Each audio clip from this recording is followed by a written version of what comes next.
ప్రజాప్రతినిధి న్యూస్ కి స్వాగతం. సంగారెడ్డి జిల్లా ఆందోళన నియోజకవర్గం రాయకోట్ మండలం కాంగ్రెస్ పార్టీ నాయకులు ఇటికపల్లి బసిరెడ్డి మరియు జంగి మాజీ సర్పంచ్ తిరుమల శ్రీశైలం గారితో ప్రజాప్రతినిధి రాయకోట్ మండల రిపోర్టర్ షేఖ ముఖాముఖి. నమస్తే సార్, నేను రాయకోట్ మండల ప్రజాప్రతినిధి రిపోర్టర్ను. మీ యొక్క జంగి గ్రామంలో మెజార్టీ ఇచ్చారు కదా, మరి మీ మండలంలో మీ గ్రామానికి మీరు ఆరోగ్య శాఖ మంత్రి దామోదర్ రాజనరసింహ సార్ గారితో ఎలా అభివృద్ధి చేయాలనుకుంటున్నారు? మా రాజనరసింహ గారు, మా దామోదర్ రాజనరసింహ గారు మంచిగా అన్ని విలేజ్లలో తిరిగిండ్రు, డోర్ టు డోర్ తిరిగిండ్రు. ఏ విలేజ్లో ఎంత అభివృద్ధి చేయాలని మా సార్కు తెలుసు. ఇప్పుడు మొన్న ద్వారప్పుడే ఎవరు అడగకుండా ఉన్న సింగంలో కొత్త హాస్పిటల్గా అదే భూమి పూజ చేసిండు. రైకోట్ విలేజ్లో కూడా, మండల్ విలేజ్లో కూడా పెద్ద హాస్పిటల్ చేయాలి, డాక్టర్లు 4 డాక్టర్లు ఉంటట్లా చేయాలి. అయితే చుట్టూ గ్రామ ప్రజలందరూ రైకోట్ మండలం మొత్తం జైరాబాదో లేకుంటే బీదరో నారైకేడ పోతుంది. అక్కడ పోకుండా మన రైకోట్కి వచ్చేటట్టుగా మన హాస్పిటల్ పెద్దగా చేయాలని కోరుకుంటున్నా. రెండవది ఏంటిదంటే ప్రతి విలేజ్లో సార్ చూసిండు రోడ్లు ఎట్లున్నాయి ఏం సంగతి ఆల్రెడీ చూసిండు కాబట్టి మా సార్ రోడ్లు కూడా అభివృద్ధి చేస్తాడు. ఇంకోటి ఏంటిదంటే కేటీఆర్ ఏదో అబద్ధాలు మాట్లాడుతున్నాడు.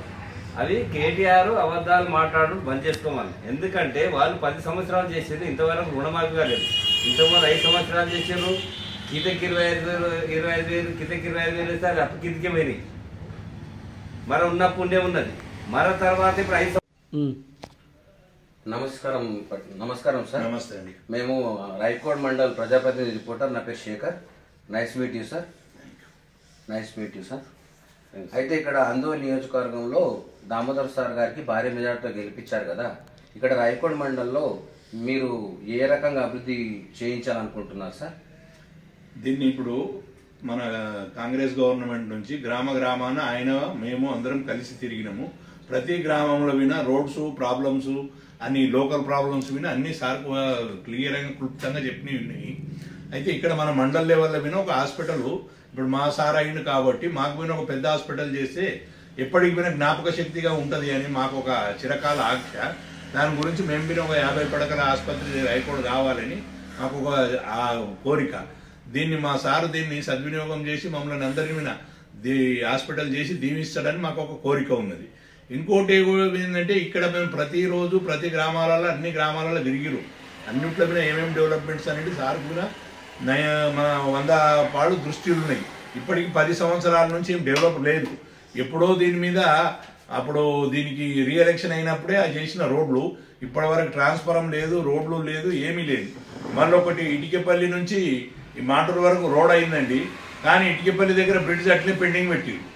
ఎందుకంటే రేపు వర్షాకాలం వచ్చింది అనుకో మళ్ళీ ఈ 3 గ్రామాలు సిక్ లీవ్లు అయిపోతాయి. ఎందుకు ఈ మాటూరు, కాంజనాల్పూర్, ఇటికపల్లి ఇటు నుంచి రావాలన్నా ఇటుకపల్లి నాగవార వాగు దాటాలి, అటు నుంచి రావాలన్నా కుచ్నూరు వాగు దాటాలి.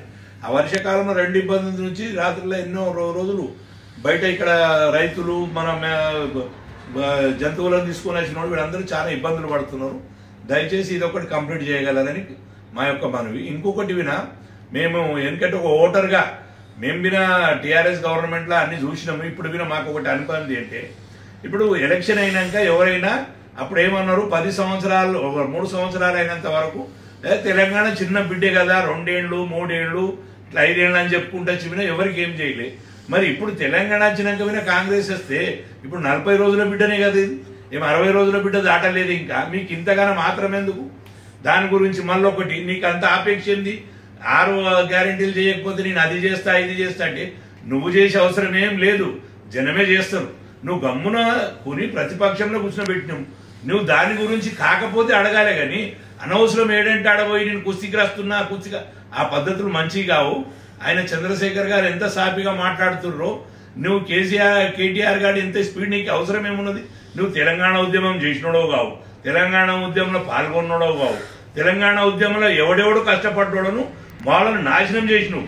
మేము 14 సంవత్సరాలు తెలంగాణ ఉద్యమం కాపాడినాం. మేము 10 సంవత్సరాలు రాయకోట్ మండలిగా టీఆర్ఎస్ అధ్యక్షునిగా పనిచేసిన మేము 2014 నువ్వు గెలిచినాక పాతోడనంతా తీసేసి మొత్తము నువ్వు టీడీపీ వర్గము ఆ అడ్డమైన వర్గాన్ని తెచ్చుకొని డెవలప్ చేసుకుంటే ఈ పొద్దు నువ్వు భోగిస్తున్నావు. దాన్ని నువ్వు భోగించే విడిచిపెట్టి మంది మీద రాలేదు చేసుకునేందుకు. కాంగ్రెస్ అట్లా చేయడం లేదు. నీదేదో అనవసరంగా ఏమన్నా తీసుకొచ్చి అది చేయడం లేదు. మీరేం లేదు, కామ్ గోయింగ్గా మీ జాగాలో మీరు ఉండండి. మాకు అపోజిషన్ ఏమి ఇచ్చారో దాన్ని మేము రేపు పొద్దుగాల నిర్వర్తిస్తామని మాట్లాడాలి. కానీ నువ్వు చేయకపోతే చూస్తా, నేను చేస్తే చూస్తా, ఏమంది ఒక ఓటర్గా రోడ్ల మీద మాట్లాడినట్ల ఒక పెద్ద క్యాడర్ ఒక మినిస్టర్ లెవెల్ మందిని ఇట్లా మాట్లాడకూడదు. దయచేసి ఎవరికి వినా ఇది మంచిది కాదు. ఇది కొన్ని రోజుల పూర్తికి నువ్వు వారం వెళ్ళాట, ఇంకా 4 రోజులు అయితే నువ్వు ఏడ నిష్క్రమిస్తావు నీకే తెలియదు. నువ్వు వచ్చినవి తెలంగాణ తెచ్చినాక అమెరికాకి వెళ్ళి మళ్ళా నువ్వు తెలంగాణ నీ పార్టీ పోగానే అమెరికాకి వెళ్ళిపోతావు. కానీ మా మీద ఇంత రూబాబు ఎందుకు నీకు? అదే తెలంగాణలో తెచ్చిన ఒక్కడికన్నా ఒకని ముందుకు చూసినావా? ఎవడు ఇక్కడ బసంతపురం నుంచి ఆయన చనిపోతే ఇప్పటి వరకు ఎవడు ఆయన ఇంటికి చూసినోడు లేడు. మేము 10 సంవత్సరాలు తెలంగాణలో చేస్తే మా లిస్ట్ లేదు తెలంగాణ భవన్లో, అవిని కాలబెట్టేసారు. ఇప్పుడు తెలంగాణ కార్యకర్త కూడా వాళ్ళకే తెలియదు. వాళ్ళకి ఇప్పుడు కోదండరాం 10 సంవత్సరాలు పనిచేస్తే ఇప్పుడు ఎమ్మెల్సీ కాంగ్రెస్ లైన్. మరి అదే ఆ రోజు ఎమ్మెల్సీ మీరు చేస్తే ఈ రోజు మీకు ఈ గతి పట్టేది కాదు కదా. కష్టం చేసిన వానికి ఎప్పుడైతే ఫలితం ఇస్తే ఎవడైనా దానికి సద్వినియోగపరుచుకుంటాడు. నువ్వెట్లున్నదంటే ఆ బంగ్లా ఎవడన్నా చూపెట్టి అంటే ఆయనతో బంగ్లా నాకు ఇచ్చేయండి, ఇవన్నీ మీరు వెళ్ళిపోయింది. నీ పద్ధతి అది. కాబట్టి నువ్వు ముందుకు వెళ్ళాలంటే ఎప్పుడు బాగుపడవు. నువ్వు ఇసుంటి ధోరణితో ముందుకు నడిచినా మేము మీద నాశనమైన. ఇప్పుడు నువ్వు అప్పుల బాధ తెచ్చి పెడితే ఈరోజు 16,000 18,000 కోట్ల అప్పు. ఎవడు ఇప్పుడు ఒక మనిషికి లెక్క పెట్టి చూస్తే 15,000-16,000 అప్పు ఉన్నావు. ఎక్కడి నుంచి తెంపుతావు? నువ్వు ఉన్న ల్యాండ్ సమ్మేస్తేవి, నీకేమేమి వచ్చిన ఆమ్దానం నువ్వు తినిపోతేవి. ఆ వైన్స్ లిక్కర్లకేమో అర్జెంటు డీలింగ్ పెడతావు, ఎగ్జామ్ పేపర్లకేమో అది రోజు ఒకటి సస్పెండ్ అవుతావు. వీడు ఉండడు వాడు ఉండడు. మా దగ్గర వైన్స్ సస్పెండ్ కాలి కరెక్ట్ డేట్ నాడు కరెక్ట్ టైంకు వైన్స్ టెండర్ అయింది. ఆ డబ్బులు తీసుకున్నావు, ఎలక్షన్లు వెళ్ళాడు. మరి అదే పద్ధతిగా ఈ 10 ఓటర్లను దీన్ని మన స్కూల్ ఎడ్యుకేషన్ దాన్ని మన 10 ఉద్యోగస్తులను చేస్తే ఈరోజు నీకు ఓటేసి అందరు గెలిపిస్తారు కదా. తప్పు చేసి మళ్ళీ నేను 6 గ్యారెంటీలు చేయకపోతే నేను చూస్తా అంటే ఇదేదో ఉన్నది చూడు. వెనకడికి చిన్న సామెత ఉన్నది, మై నిత్యగిరతో మైజ్ భావించోదు, ఉప్పగిరతో మైజ్ భావించోదు. అంటే ఇది తెలంగాణలో నడవది. చాలా జాగ్రత్త ప్రజలు దానికి ఆలోచించి మేమేందంటే వచ్చింది మా కాంగ్రెస్ గవర్నమెంట్ అందరం కలిసి తెచ్చుకున్నాం దీన్ని. ఒక 5 సంవత్సరాలు నిలకడ చేసి చూడు. ఆ రోజు కానప్పుడు 6వ సంవత్సరం నీకు అప్పచెప్తారా లేదా అప్పుడు ఆశించు. కానీ ఇప్పుడు ఎందుకు ఇంత మాత్రం నువ్వు ఒకటి పొద్దున్న లేచి టిఫిన్ చేయకన్నా ముందే ఊరుకుడు, ఇవి తినకన్నా ముందే నేను అనుభవి అది చేస్తాయి. అవన్నీ జాగ్రత్తలు కావు. అట్లా చేసి 10 ఏళ్ళు. ఈ రోజు నీకు గుర్తుందో లేదు, ఈ రోజు మా భావన మనసులకి వెళ్ళి చెప్తున్నా నేను. మా కేసీఆర్ నాశనం చేసినాడు నువ్వు. వాడు మాకు బరోబరి మాకు అందరికి మా ఎంబడి ఉండి మమ్మల్ని తీసుకొని నడుస్తాడని మేము అనుకుంటే నువ్వు కొడుకు వచ్చి మమ్మల్ని నాశనం కాకుండా తెలంగాణలో నాశనం చేయి. కాబట్టి ఆ ఉసురు నీకు కలిగింది. కావున ఇప్పటికైనా జాగ్రత్తతో నీ మెలకువతో నువ్వు బతుకు. ఒట్టిగా ఓవర్ చేసినా ముందుకు రావు. కాబట్టి కాంగ్రెస్ గవర్నమెంట్ కంపల్సరీ మనకు సోనియా గాంధీ కాంగ్రెస్ గవర్నమెంట్ ఇచ్చింది తెలంగాణ. బరోబర్ ఈ రోజు అంతా తిప్పలు పడి రేవంత్ రెడ్డి పాపం ఆయన 3 సంవత్సరాల నుంచి నానా అవస్థలు పడి ఈ రోజు ఈ స్థాయికి తీసుకొచ్చిండు మమ్మలను. అందరం మీద ఒక స్థాయిలో ఉన్నాము. ఇంత గట్టిగా ఒక వర్కర్ లేకనే ఆ రోజు మనం వెంటబడబట్టుండే కాంగ్రెస్. ఇప్పుడు వర్కర్ వచ్చిండు. మరో రాజశేఖర రెడ్డి వాళ్ళు ముందుకు నడిచింది. ఈ రోజు 5 సంవత్సరాలు రాజశేఖర రెడ్డి ఎట్లా చేసిండు ప్రతి ఒక్కడు ఆయన మీద చేసి చూపెడుతుడు. కానీ నువ్వు ఇవన్నీ చేస్తే నా అట్టడు ఉండదు అని భయంతో నువ్వు ఆడుతున్నావా, లేకపోతే ఇట్లా ఆడితే నేను ఎదుగుతున్నాను నువ్వు అనుకుంటున్నావు? మాకు అర్థం కావడం లేదు. కావున దయచేసి ఎవడ స్థాయి తగ్గట్టు వాళ్ళు మాట్లాడాలి. పెద్దగా మాట్లాడి ఒక చిన్న మా ఓటర్లోనే మీరు బజార్లో అడిగితే మన తెలంగాణ ఇజ్జత్ పోతుంది. కాబట్టి జర దయచేసి అందరూ మెలకువతో ఉండగలరని నా యొక్క విజ్ఞప్తి. ఓకే పటేల్, ఇప్పుడు ఇక్కడ మీ ఆరోగ్య శాఖ మంత్రి దామోదర్ రాజనరసింహ గారితో ఇక్కడ మండలంలోని ఇప్పుడు ఏమేమి వర్కులు చేయించుకుంటే బాగుంటుంది? ప్రజలకు అందుబాటులో ఉన్నారు. ప్రజలకు ఏం కావాలన్నా అది కంపల్సరీ చేసి తీరుతారు. కాబట్టి టీఆర్ఎస్ వాళ్ళకు అటువంటి గుణాలు మార్చుకోమాను. కాంగ్రెస్ మీద బురదలుడు పద్ధతి కాదు. దానికి అవన్నీ మార్చుకొని ఇప్పుడన్నా బుద్ధి చేసుకొని ప్రజలైతే బుద్ధి చెప్పారు. మేము ఓడిపోయినాము, మేము జూట మాట్లాడేపటికి కదా మేము ఓడిపోయినామని దాన్ని అర్థం చేసుకొని కాంగ్రెస్ మీద బురదలకొద్దని చెప్పాలి.